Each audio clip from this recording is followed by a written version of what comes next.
Mina Murray's Journal, 19th August. Joy, joy, joy! Although not all joy. At last, news of Jonathan. The dear fellow has been ill. That is why he did not write. I am not afraid to think it or say it now that I know. Mr. Hawkins sent me on the letter, and wrote himself, oh, so kindly. I am to leave in the morning and go over to Jonathan, and to help to nurse him if necessary, and to bring him home. Mr. Hawkins says it would not be a bad thing if we were to be married out there. I have cried over the good sister's letter till I can feel it wet against my bosom, where it lies. It is of Jonathan, and must be next my heart, for he is in my heart. My journey is all mapped out, and my luggage ready. I am only taking one change of dress. Lucy will bring my trunk to London, and keep it till I send for it may be that... I must write no more.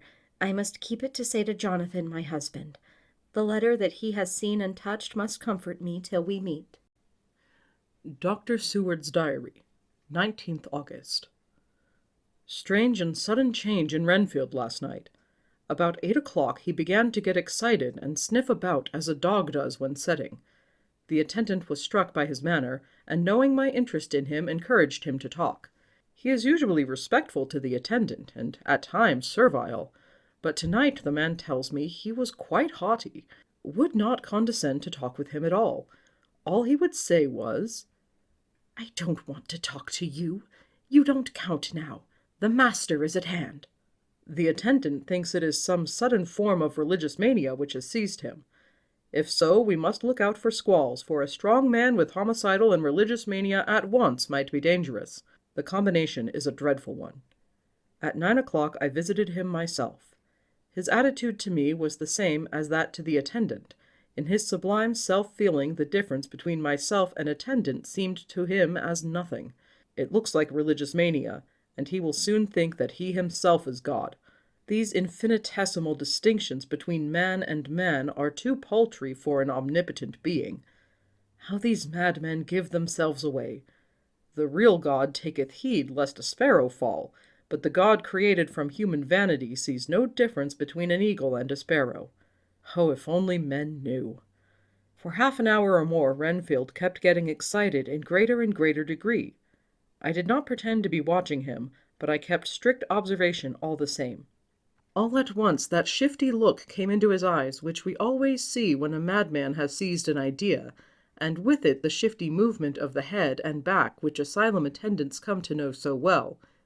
He became quite quiet, and went and sat on the edge of his bed resignedly, and looked into space with lackluster eyes. I thought I would find out if his apathy were real or only assumed, and tried to lead him to talk of his pets, a theme which had never failed to excite his attention. At first he made no reply, but at length said testily, "Bother them all. I don't care a pin about them." "What?" I said. "You don't mean to tell me you don't care about spiders?" Spiders at present are his hobby, and the notebook is filling up with columns of small figures. To this he answered enigmatically, "The bride-maidens rejoice the eyes that wait the coming of the bride, but when the bride draweth nigh, then the maidens shine not to the eyes that are filled." He would not explain himself, but remained obstinately seated on his bed all the time I remained with him. I am weary tonight and in low spirits. I cannot but think of Lucy, and how different things might have been. If I don't sleep at once, chloral, the modern Morpheus, C2HCl3OH2O. I must be careful not to let it grow into a habit. No, I shall take none tonight. I have thought of Lucy, and I shall not dishonor her by mixing the two. If need be, tonight shall be sleepless. Later. Glad I made the resolution. Gladder that I kept to it. I had lain tossing about, and had heard the clock strike only twice, when the night watchman came to me, sent up from the ward, to say that Renfield had escaped. I threw on my clothes, and ran down at once. My patient is too dangerous a person to be roaming about.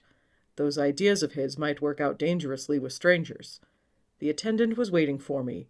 He said he had seen him not 10 minutes before, seemingly asleep in his bed, when he had looked through the observation trap in the door.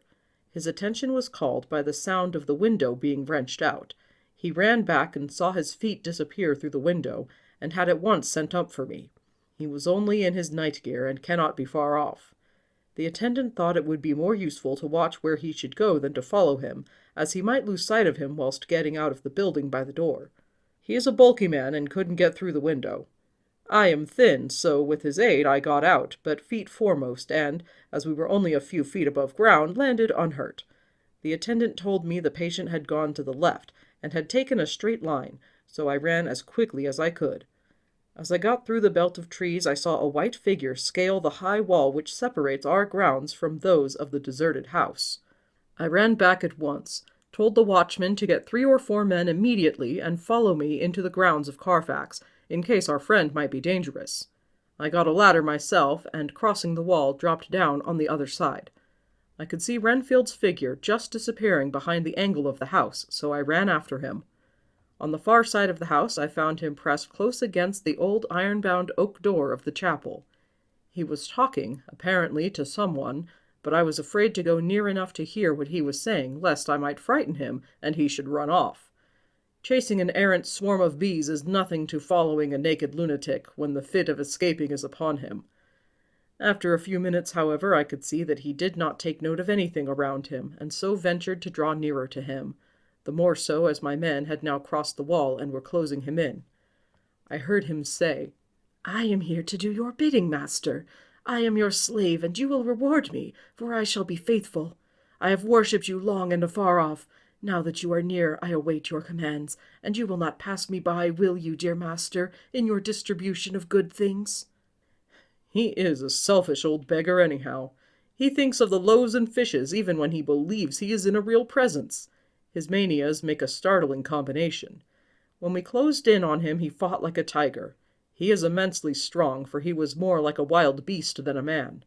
I never saw a lunatic in such a paroxysm of rage before, and I hope I shall not again. It is a mercy that we have found out his strength and his danger in good time.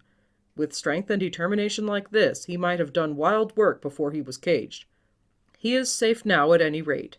Jack Shepherd himself couldn't get free from the strait waistcoat that keeps him restrained, and he's chained to the wall in the padded room. His cries are at times awful, but the silences that follow are more deadly still, for he means murder in every turn and movement. Just now he spoke coherent words for the first time. "I shall be patient, master. It is coming, coming, coming."